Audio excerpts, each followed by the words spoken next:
Quand on achète un NFT, on a l'impression d'acheter une œuvre d'art numérique, n'est-ce pas? Eh bien, la réalité est un peu plus complexe et même assez surprenante. Allez, on décortique ça ensemble. Ok, mettons-nous en situation. Imaginez un peu. Ça y est, on a craqué, on a dépensé une somme folle pour ce NFT. La question qui se pose, elle est toute simple. Est-ce qu'on a le droit de l'imprimer sur des t-shirts pour monter sa petite affaire? C'est vraiment ça le nœud du problème. Et ce qui est assez fou, c'est que pour répondre à cette question très moderne, on ne va pas aller chercher dans du code informatique, non. On va devoir se tourner vers des principes de droit qui datent de bien avant la blockchain et même bien avant Internet. Bon, pour tout comprendre, il faut vraiment commencer par la base. Et la base, c'est la différence fondamentale qu'il y a entre posséder un objet bien réel et posséder une idée. En fait, la distinction est assez simple. D'un côté, on a la propriété matérielle. C'est votre voiture, votre livre, c'est tangible, on peut le toucher, le vendre. Et de l'autre côté, on a la propriété intellectuelle. Là, on parle d'une création de l'esprit, quelque chose d'immatériel. On ne la touche pas, mais elle donne à son créateur un droit exclusif pour la contrôler. Et c'est justement là qu'intervient le concept clé qui va nous éclairer sur toute cette histoire de NFT, le fameux droit d'auteur. Alors, c'est quoi le droit d'auteur au juste? En gros, c'est une protection juridique pour toute œuvre originale à partir du moment où elle est mise en forme. Ça peut être un texte, une musique, une photo et même un logiciel. Le champ est hyper large. Et pour qu'une œuvre soit protégée, il n'y a que deux conditions toutes simples. D'abord, l'originalité, il faut que l'œuvre porte l'empreinte de la personnalité de son créateur, et ensuite, la mise en forme. Une simple idée qui reste dans la tête, ça ne suffit pas, il faut qu'elle soit exprimée, matérialisée. C'est la forme qui est protégée, pas l'idée abstraite. Et attention, petit point qui surprend souvent, contrairement à un brevet par exemple, il n'y a généralement pas besoin de faire un dépôt officiel. Dans la plupart des pays, la protection par le droit d'auteur, elle est automatique. Elle naît au moment même où l'œuvre est créée. En fait, le droit d'auteur, c'est un package qui contient deux choses. D'un côté, il y a les droits patrimoniaux. C'est simple, c'est le côté business, le droit de reproduire, de distribuer, bref, de gagner de l'argent avec l'œuvre. Et de l'autre, il y a les droits moraux. Eux, ils protègent le lien personnel, intime, entre l'auteur et sa création. Par exemple, le droit d'être cité comme l'auteur. Et ces droits-là, ils sont tellement forts qu'on ne peut même pas les vendre. Ils sont inaliénables.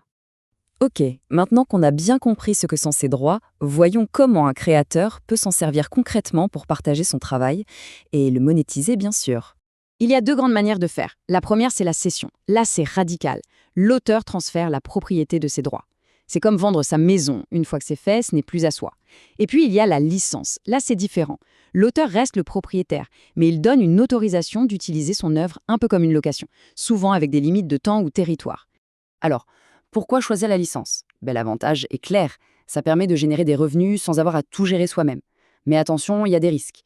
On peut vite perdre le contrôle si le contrat est flou, abîmer son image si on choisit mal son partenaire, ou même se retrouver dépendant d'un seul gros client.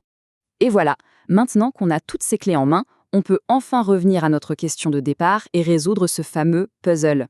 Finalement, qu'est-ce qu'un NFT d'un point de vue juridique? Donc, la question est de nouveau sur la table. Mais cette fois, on est équipé pour y répondre. Est-ce que, oui ou non, acheter un NFT signifie qu'on achète aussi les droits d'auteur qui vont avec l'œuvre? La réponse, elle est simple, elle est directe et elle est catégorique, c'est non.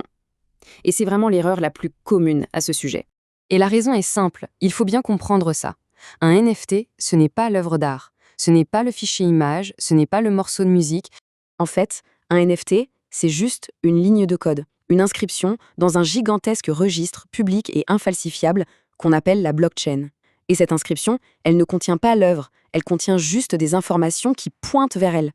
En d'autres termes, le NFT, c'est un peu comme un certificat d'authenticité et de propriété numérique. Il prouve qu'on possède bien ce jeton unique, qui est lui-même lié à une œuvre, mais il ne faut jamais, jamais le confondre avec l'œuvre elle-même. Donc, pour en revenir à notre exemple de départ, ça veut dire que par défaut, quand on achète un NFT, on n'a absolument pas le droit de l'exploiter commercialement. Pas question d'imprimer des t-shirts, d'en faire un dessin animé ou de l'utiliser dans une pub. S'il y a une seule chose à retenir de tout ça, c'est celle-ci. D'un point de vue juridique, toute la valeur et tous les droits ne viennent pas du NFT en lui-même, ils viennent du contrat de licence qui est attaché au NFT. Et là, attention, parce que ces licences, elles peuvent être radicalement différentes. Certaines sont très limitées et n'autorisent qu'un usage personnel, comme afficher l'œuvre dans son portefeuille numérique, et d'autres, à l'inverse, sont très larges et peuvent carrément inclure des droits d'utilisation commerciale qui permettent, là oui, de créer des produits dérivés. En fin de compte, la conclusion est assez simple. Même dans cet univers ultra technologique et futuriste des NFT, tout repose sur deux piliers juridiques on ne peut plus classiques. Le droit d'auteur, qui protège l'œuvre originale, et le contrat de licence, qui définit précisément ce que l'acheteur a le droit de faire. Et tout ça, ça nous laisse avec une grande question pour l'avenir. Maintenant que la propriété devient de plus en plus numérique, est-ce que ces vieilles règles, qui ont été pensées pour un monde physique, sont encore adaptées ? Le débat, lui, ne fait que commencer.